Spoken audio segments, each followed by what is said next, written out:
La présentatrice Anne-Laure Bonnet va retrouver une émission en Italie pour le plus grand plaisir des téléspectateurs transalpins. Anne-Laure Bonnet est une journaliste présentatrice expérimentée et reconnue en Europe puisqu'elle parle 7 langues. Souvent maîtresse de cérémonie comme ce fut le cas pour la présentation des nouveaux joueurs du PSG cette saison, elle allie grâce et professionnalisme. C'est certainement la présentatrice la plus appréciée de la gent masculine mais pas que. Ce dimanche 29 août, elle fut l'invitée spéciale de Sky Sport Italia pour parler notamment de Cristiano Ronaldo, Lionel Messi, Kylian Mbappé et du football français. Ce fut un moment que les Italiens ont aimé car ils ont vu que la jeune femme est une connaisseuse et, comme c'est aussi le cas en France, ils ont été sous le charme.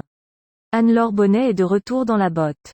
La journaliste présentera tous les lundis, 19h, sur Sky Italia l'émission Mondogol, qui montrera les résumés des ligues étrangères. Sky a les droits de la Première Ligue, la Bundesliga, la Ligue 1 et de la Ligue 2. Sur les réseaux sociaux, nombreux sont les internautes qui ont salué sa beauté et sa classe sans oublier sa connaissance du football. Même le journaliste et ancien patron du PSG Michel Denisot aime beaucoup le travail de la présentatrice Anne-Laure Bonnet. Il y a quelques jours, il a posté un message plein de respect et de bienveillance en ce qui concerne la jeune journaliste. J'espère qu'Anne-Laure Bonnet reviendra très vite. Elle n'a pas d'équivalent.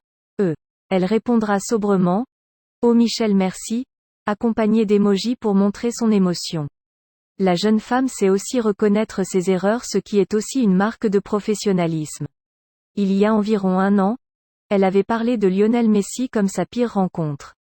Sur ses réseaux sociaux, la journaliste sportive a tenu à rectifier ses propos quand elle a fait l'interview de l'Argentin au Parc des Princes lors de son arrivée au PSG. Bienvenue à Paris Léo. Et je reconnais mon erreur. Il sait être charmant en interview.